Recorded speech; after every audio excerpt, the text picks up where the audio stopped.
What is up, Earth's mightiest subscribers? It's Ernie, Blerd Without Fear. Welcome back to the channel. So without further ado, especially since we know we have such a long wait until Doomsday Clock number 10, which was already 2 months away, but they just added an extra 5 weeks onto it, we are going to talk about a story arc that kind of ties into not just Doomsday Clock, but Heroes in Crisis and everything else that's coming to the DC Universe in the next year to come. This is a story by Batman and Flash writers Tom King and Joshua Williamson, respectively, that is all about what happens when too many secrets are kept, too many lives have been sacrificed, and how friendships and loyalties can be tested, while others can be broken. It's time to talk about what it takes to break a bond between fellow superheroes. It's time to talk about the price. But before we get started, it only takes 2 clicks to become one of Earth's mightiest subscribers. Click, click. This story arc kicks off with the Justice League battling the Justice League of Amazo when Batman learns that something terrible is about to go down in Central City. A terrorist attack by a powerful being at the Flash Museum that has Batman shook. Batman knows who it is, and more importantly, he knew about it and didn't warn Barry, who was literally sitting right next to him at the time that he found out. But he won't tell the Flash. This is already a tense situation because Flash is still reeling from the death of Wally West at the beginning of Heroes in Crisis, and Batman is still blaming himself for the deaths at Sanctuary and his inability to break down who and why it happened. This is big because you must understand that it's not always about Batman and Superman in the Justice League. Batman and Flash have a very deep mutual respect for each other. This book showcases that at every opportunity, with so many scenes where the narration of both characters tells you exactly how they feel about the other. Their mutual love of forensic science, their battlefield banter, and the weight of the events of Heroes in Crisis and the looming threat of Doomsday Clock, thanks to the Button story arc, have fractured that. Flash finally gets Bats to open up and tell the truth that the culprit, the person who attacked the Flash Museum in Central City, is none other than Batman's former protege, Gotham Girl. But now this confirms to Barry that Bruce was truly hiding things from him, and now that he knows the truth, he has to wonder what is fact and what is fiction about the Dark Knight of Gotham. Eventually, they follow the leads from the Flash Museum to South America thanks to a plant residue that seems eerily familiar to Batman. It's there they find an abandoned laboratory and a room with pictures, newspaper clippings, and action figures, and a laundry list of other things strewn out all across the place. It's here that things get tense between the two because Flash is seeing similarities between Gotham Girl's situation and her obsession with being a superhero and its comparison to Wally West when he was a much younger character. He's seen a young girl who got powers and threw herself headfirst into the superhero game. Despite anyone else's warning, someone who knew they could save the world probably could, likely did, but their life is in danger more than the average heroes. And if Barry can prevent another Wally West, he's gonna do it. But it's going to be harder than they realize because now we know that Gotham Girl has a benefactor, Bane, who we discovered in Batman number 50 that she was working with him alongside many other characters who showed up in Tom King's Batman run thus far. We can't forget that we saw Thomas Wayne, the Batman of Flashpoint, we saw Skeets, we saw the Ventriloquist, we saw the Psycho Pirate, we saw all sorts of characters in there, all feverishly working for Bane to pull off some major plan. More importantly, Bane is trying to help her revive her brother Hank, the hero turned villain known as Gotham, a character that was so powerful it took the full might of the League to stop him, and even then, he was still too powerful for them. He ran fades on the Justice League left and right. It didn't even matter if Superman was there or not. Gotham put hands on him, and there was nothing they could do about it.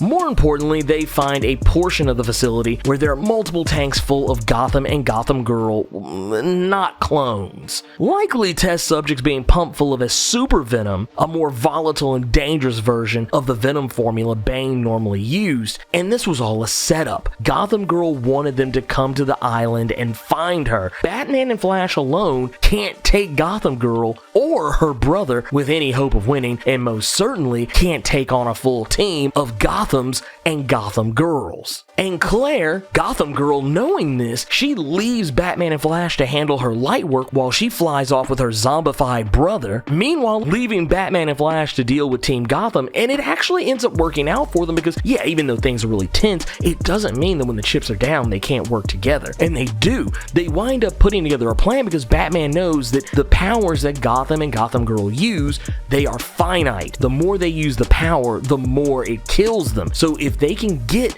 these Gotham and Gotham Girl clones to just burn out their power, then they'll probably die without them having to put in too much of a fight. They still have to throw hands with them a little bit, but with Flash using Batman as bait and racing through the facility, they all end up dematerializing and self-destructing. And when the last one falls, Flash and Batman are back to square one because right now, Flash is pissed because Batman knew all this was going on. Batman saw the early warnings that this was super venom, and he still didn't warn Flash what they were walking into. This is reminding Flash all too much of the situations that happened during Dark Knight's Metal when Batman was keeping hella secrets. Flash even points out to Batman that for a person who supposedly plans for everything, this is the one thing he didn't plan for. Finally, something was laid at his feet that good old prep time couldn't save him from.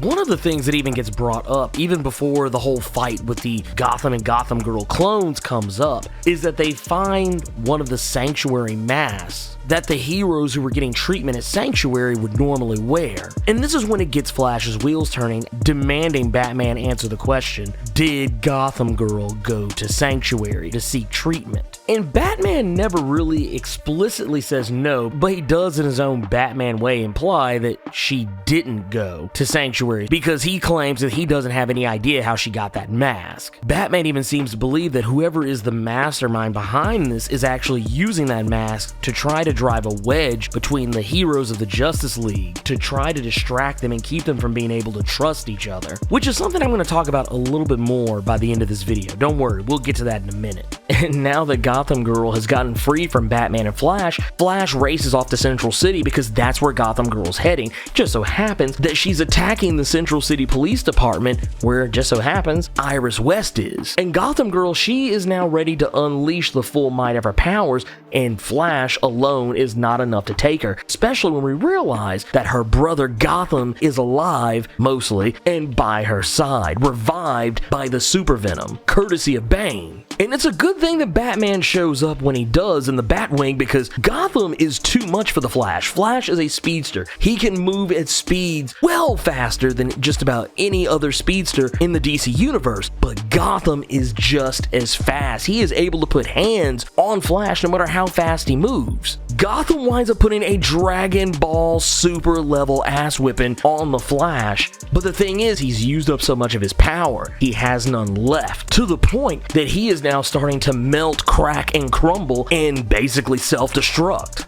And this is when we realize that, yeah, I mean, we knew Claire was crazy. Claire has clearly lost it, but it's here that we realize that Hank didn't want to come back. Gotham wanted to stay dead. He wasn't just some clone, he was literally revived. And if you thought that Claire was broken the first time that Hank died, then she absolutely has a nuclear meltdown now that he's died in front of her yet again. Knowing full well that using her powers too much will kill her, she goes Super Saiyan, but once again, the same rules apply. If she's using this much power, she's clearly got one foot in the grave and the other on a banana peel. So Batman and Flash do everything they can to try and wear her out, to get her to use her powers excessively. And fortunately, with Flash being there, him being so fast, and her trying to use her now uber eye lasers to try and cut him down, it's not long before she uses up so much power that she ends up throwing up just about everything inside of her and then crashing down to the ground below. She's not dead, but she's not long for this earth.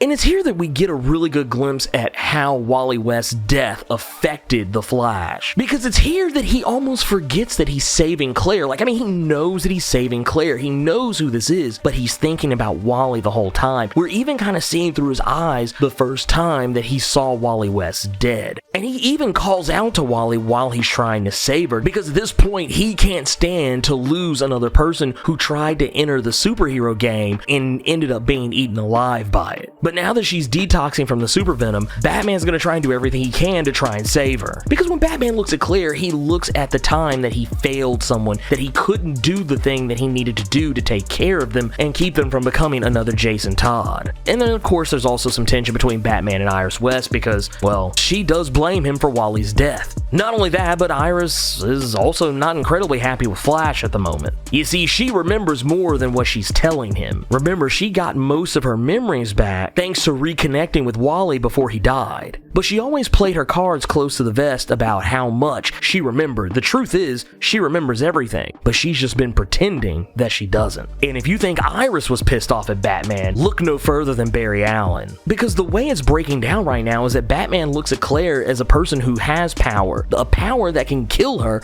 but she's going to use it anyway because Claire desperately wants to be a hero, no matter the cost. And Batman's attitude at this point is that he can't stop her. If she wants to do it, she's going to do it. He can try, but he knows in the end, it's not going to work. And Barry's mindset is that they bring people into this world knowing that they could die, knowing the nightmarish things that can happen to them in this superhero game, and they still do it anyway. Barry points at the very obvious thing that Batman is just as lost in all of this Heroes in Crisis business. He's just as lost as Superman, as Wonder Woman, as anybody else is. Even saying that the greatest trick the Batman ever pulled was making people think he always has a plan. And no matter how Bruce tries to rationalize it, that they do what they do to protect the people they love, it doesn't matter because the people they love still keep getting caught in the crossfire. Barry has seen this in the last 60 some odd issues of the current run of his book. No matter how much he tried to keep people out of the line of fire, they always find their way into it. Even Batman has to admit as much because he suffered the same thing. He's just trying too hard to rationalize it. And where Barry touches a real nerve in Batman is when he lays the incident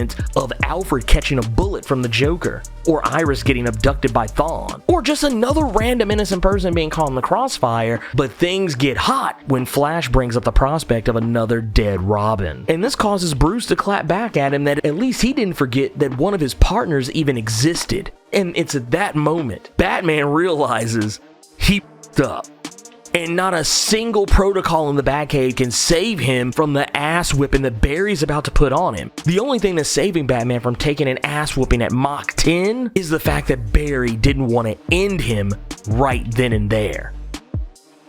And in the epilogue of everything, Flash comes back home to learn that Iris is taking some time away from him and didn't really tell him where she was going. Only that she was going to go figure some things out because while she was trying to write Wally West's obituary, she realized, in fact, she was actually writing Barry's. And she realized it was at this point that she has to figure some things out. And if that wasn't enough, back at the Batcave, Batman is brooding because he's realized that there's a traitor in the Justice League. And he doesn't know who it is, but whoever it is, someone got to him. And he doesn't say exactly who it is, but I can go ahead and give you a couple of real easy guesses on who it might be. It's either going to be Bane, or probably the more likely culprit, Psycho Pirate, a character who can literally change the way people feel about just about anything. And right now, Superman and Batman, they're so conflicted about this entire scenario because there's so many faces they have to look at now, and that any one of them could possibly be a traitor working against them. Batman and Superman don't even think they can trust each other. They feel like that's the only way they're gonna get through this. And when Superman asks Batman, should they include the Flash in this investigation? Because right now, they don't want to let anybody in that they can't 100%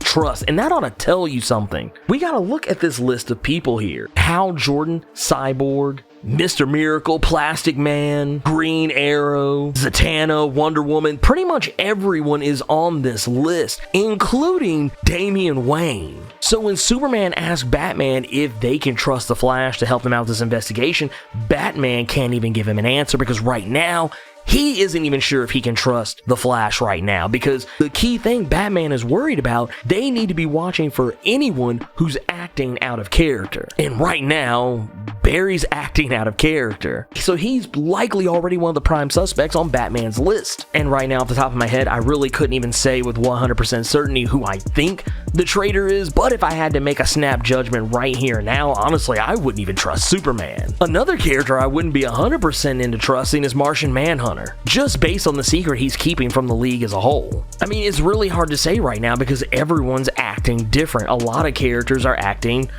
Well, out of character right now, and you can't blame them. A lot has been going on. But honestly, I think the people that probably are the least likely to be trusted are the two people who are sitting in that room looking at those monitors, and that's Superman and Batman. Especially with how Batman was compromised during Dark Knight's Metal. But anyways, let me know what you thought about Tom King and Joshua Williamson's The Price. And who do you think the traitor is in the Justice League? Sound off in the comments.